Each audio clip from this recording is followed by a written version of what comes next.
നമസ്കാരം. ഇന്ന് നമ്മൾ വളരെ ഗൗരവമുള്ളൊരു വിഷയമാണ് ചർച്ച ചെയ്യുന്നത്. ഇറാനും ഇസ്രായേലും തമ്മിലുള്ള ആ ഒരു നേരിട്ടുള്ള സംഘർഷം. അതെ.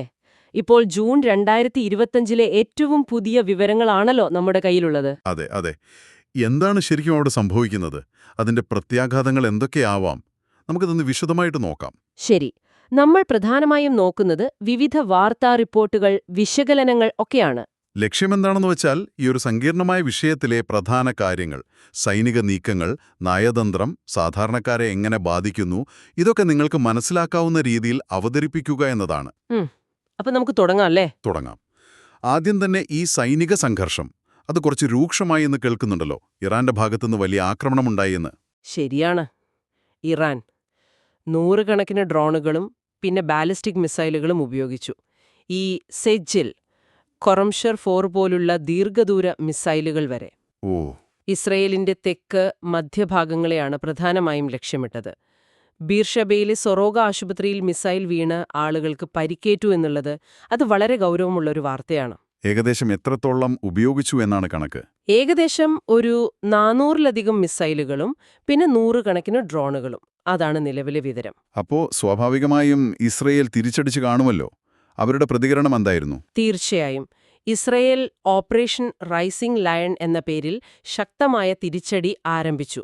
അവർ പ്രധാനമായും ടാർഗറ്റ് ചെയ്യുന്നത് ഇറാന്റെ ആണവ പദ്ധതിയുമായി ബന്ധപ്പെട്ട സ്ഥലങ്ങളാണ്.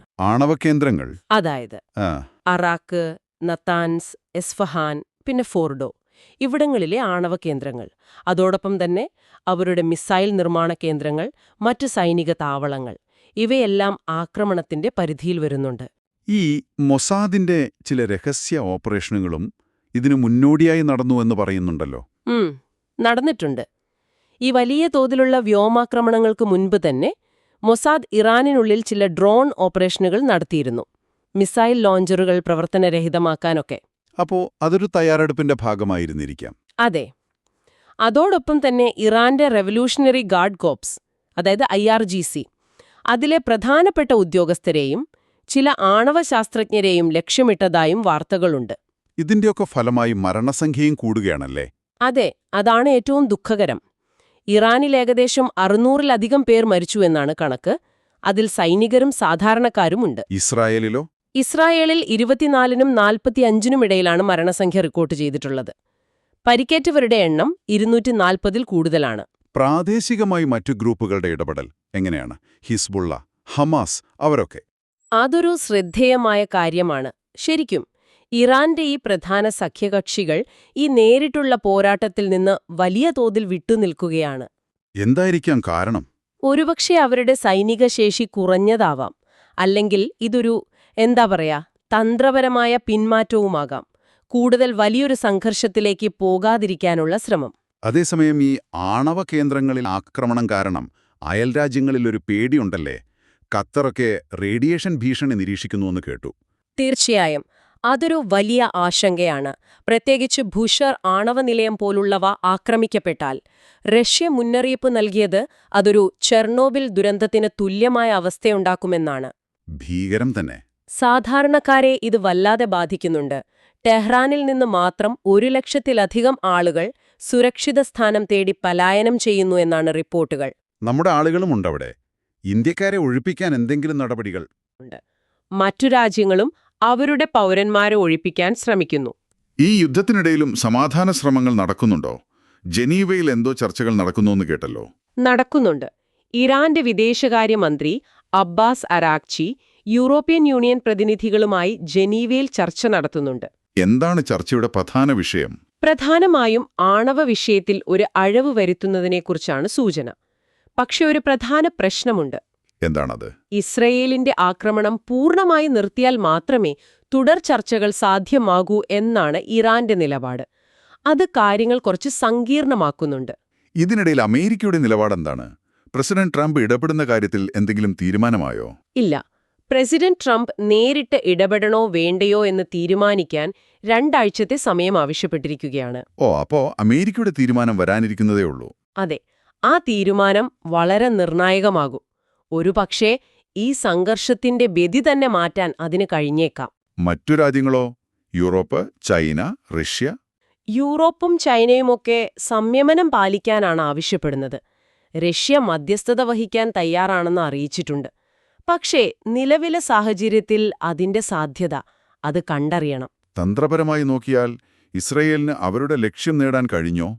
ഇറാന്റെ ആണവശേഷി, മിസൈൽ ശേഷി ഇതൊക്കെ കുറയ്ക്കാൻ പറ്റിയോ? ഇസ്രായേൽ അവകാശപ്പെടുന്നത് അവർക്ക് കാര്യമായ നാശനഷ്ടമുണ്ടാക്കാൻ കഴിഞ്ഞു എന്നാണ്. ഇറാന്റെ ആണവ, മിസൈൽ ശേഷി ദുർബലപ്പെടുത്താൻ സാധിച്ചു എന്ന്. എന്നാൽ പൂർണ്ണമായി നശിപ്പിക്കാൻ കഴിഞ്ഞിട്ടില്ല എന്നാണോ? അതെ.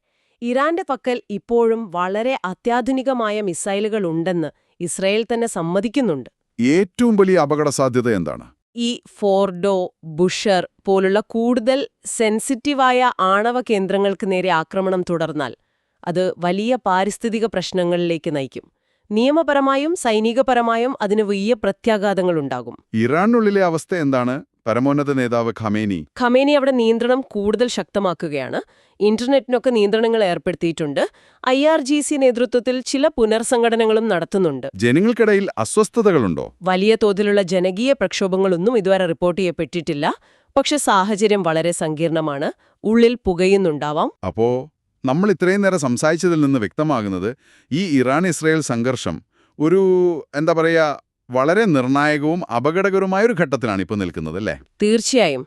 വലിയ സൈനിക നീക്കങ്ങൾ ഒരു ഭാഗത്ത്, മറുഭാഗത്ത് വർദ്ധിച്ചുവരുന്ന മരണസംഖ്യ, പ്രാദേശികമായ അസ്ഥിരത, അന്താരാഷ്ട്ര തലത്തിലുള്ള സമ്മർദ്ദം, പിന്നെ ഈ ആണവ ഭീഷണി, ഇതെല്ലാം നിലനിൽക്കുന്നു. ഇത് കേൾക്കുന്ന നിങ്ങളെ സംബന്ധിച്ചിടത്തോളം എന്തുകൊണ്ടാണ് ഈ വിഷയം പ്രാധാന്യപ്പെട്ടതാകുന്നത്? കാരണം ഇത് വെറും മിഡിൽ ഈസ്റ്റിലെ മാത്രം പ്രശ്നമല്ല. ഇത് ആഗോളതലത്തിൽ ഊർജ്ജ സുരക്ഷയെ ബാധിക്കാം, എണ്ണവിലയെ ബാധിക്കാം, ആണവ നിർവ്യാപനത്തിനായുള്ള ശ്രമങ്ങളെ ഇത് പിന്നോട്ടടിക്കും. അതെ. അമേരിക്കയുടെ അടുത്ത നീക്കം എന്തായിരിക്കും? ജനീവ ചർച്ചകൾക്ക് എന്ത് സംഭവിക്കും? ഹിസ്ബുള്ള പോലുള്ള പ്രാദേശിക ശക്തികൾ ഇനിയും മാറി നിൽക്കുമോ? ഇതൊക്കെ വരും ദിവസങ്ങളിൽ നമ്മൾ ശ്രദ്ധിക്കേണ്ട കാര്യങ്ങളാണ്. ഈ സാഹചര്യം നമ്മളെ ഒരു പ്രധാനപ്പെട്ട ചോദ്യത്തിലേക്ക് കൊണ്ടുവരുന്നുണ്ട്. ഈ ആണവ കേന്ദ്രങ്ങളെ ലക്ഷ്യം വെച്ചുള്ള ആക്രമണങ്ങൾ, ഇത് അന്താരാഷ്ട്ര നിയമങ്ങളെയും ആഗോള സുരക്ഷാ സംവിധാനങ്ങളെയുമൊക്കെ ദീർഘകാലാടിസ്ഥാനത്തിൽ എങ്ങനെയായിരിക്കും ബാധിക്കുക? അതൊരു വലിയ ചോദ്യമാണ്. അതെ. ഇതിനെക്കുറിച്ച് നിങ്ങൾക്ക് തീർച്ചയായും തുടർന്നും ആലോചിക്കാവുന്നതാണ്.